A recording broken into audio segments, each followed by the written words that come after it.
Assalamualaikum warahmatullahi wabarakatuh. Kami dari kelompok 6 ingin mendiskusikan tentang salah satu bab dari mata kuliah Hukum Bisnis dengan dosen pengampu Ibu Diana Noviarini, SE MMSI, yaitu tentang urusan perusahaan. Sebelum kita mulai ke materinya, saya akan memperkenalkan anggota dari kelompok 6. Perkenalkan, saya Kalizani Sinapianto, di sini saya sebagai moderator. Selanjutnya dari teman saya, Graita Nur Fajrin sebagai penyaji 1, Akila Hanifah sebagai penyaji 2, Jessica Firda Aulia sebagai penyaji 3, Faiza Alfiani sebagai penanya 1, Rafika Nur Aziza sebagai penanya 2, Devi Erianti sebagai penanya 3, dan Zelda Aura sebagai penyaji 4. Oke, selanjutnya kita akan masuk ke materinya. Nah, untuk untuk masuk ke materinya, kita akan mengetahui nih apa itu tentang urusan perusahaan. Untuk mengetahui hal tersebut, langsung saja saya oper ke penyaji 1. Untuk waktu dan tempat, saya persilahkan. Ya, baik. Terima kasih kepada moderator atas waktu yang telah diberikan kepada saya. Oke, saya sekarang akan menjelaskan tentang materi urusan perusahaan. Oke, sebelumnya kita tahu dulu nih pengertian dari urusan perusahaan.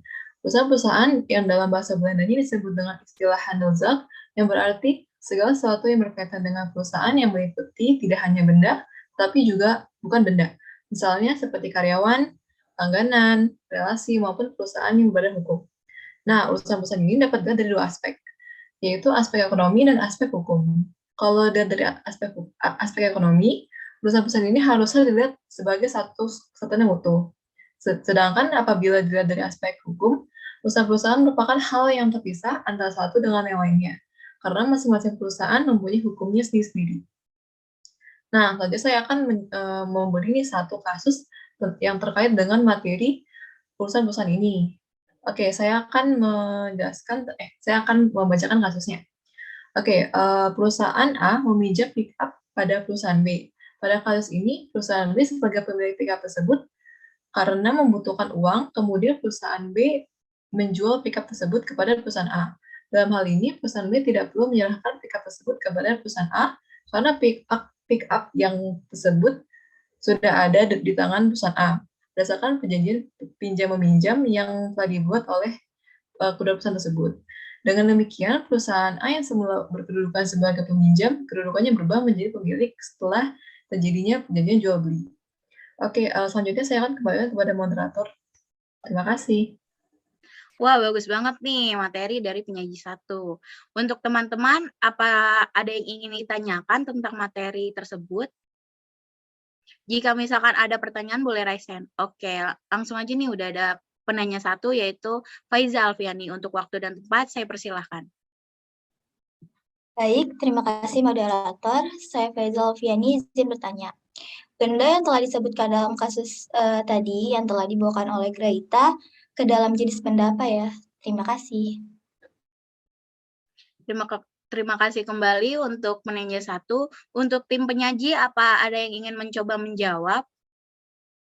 Nah, terima kasih. Sebelumnya terima kasih atas pertanyaannya, Faiza Alfiani. Nah, sebelum saya menjawab nih, sebelumnya kita perlu tahu nih tentang jenis-jenis urusan perusahaan. Urusan perusahaan ini itu dapat dibedakan menjadi beberapa jenis. Yang pertama itu urusan perusahaan bukan benda. Nah, ini nih contohnya karyawan, pelanggan, relasi perusahaan berbentuk badan hukum, dan lain-lain.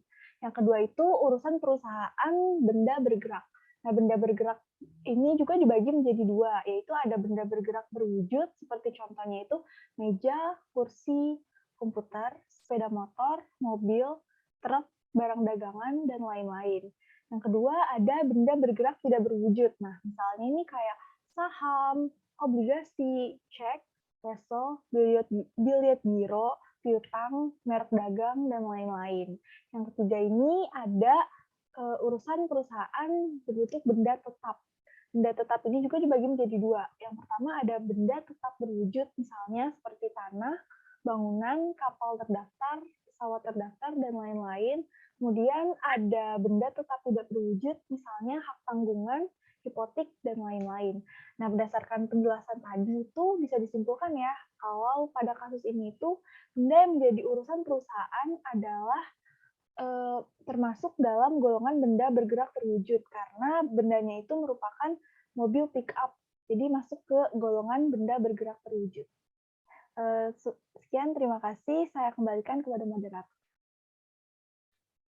Baik, terima kasih untuk penyaji 4, Azel Daura. Untuk penanya 1, apa pertanyaannya sudah terjawab? Sudah sangat jelas terjawab. Terima kasih banyak. Terima kasih kembali. Untuk teman-teman, apa ada yang ingin bertanya lagi?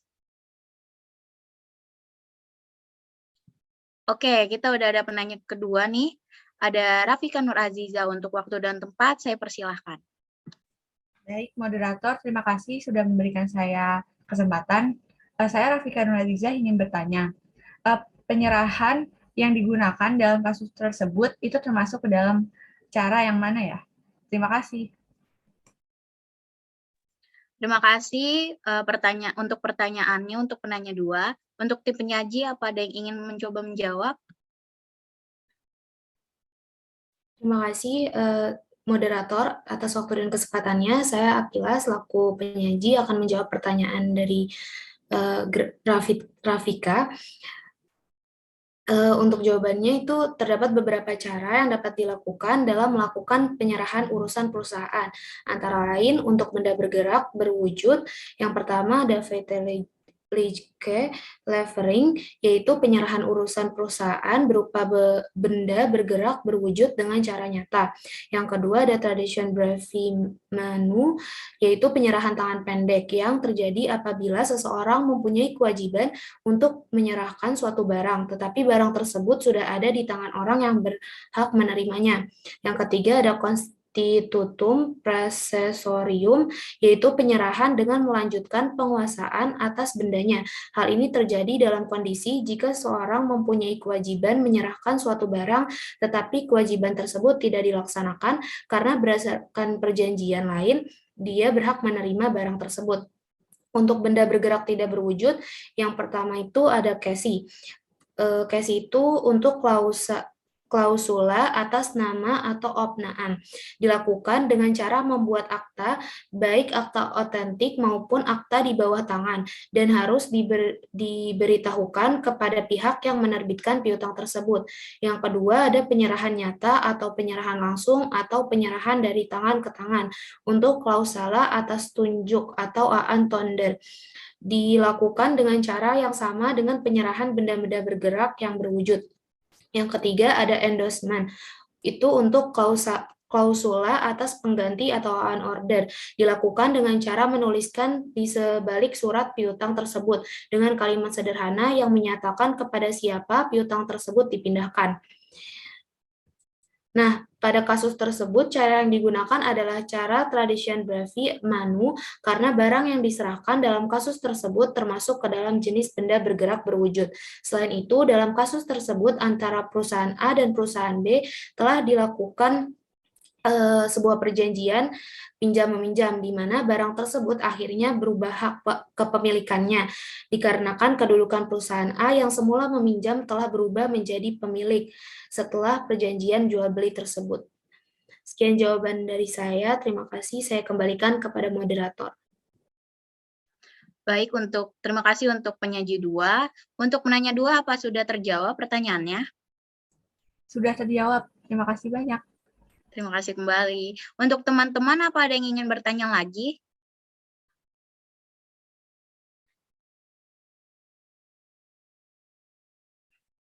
Oke, kita udah ada penanya 3, yaitu ada Devi Erianti. Untuk waktu dan tempat, saya persilahkan. Oke, baik. Terima kasih untuk moderator atas kesempatannya. Izin bertanya, dalam kasus tersebut, benda yang menjadi urusan perusahaan, yaitu mobil pick-up, masuk ke dalam jenis benda bergerak terwujud.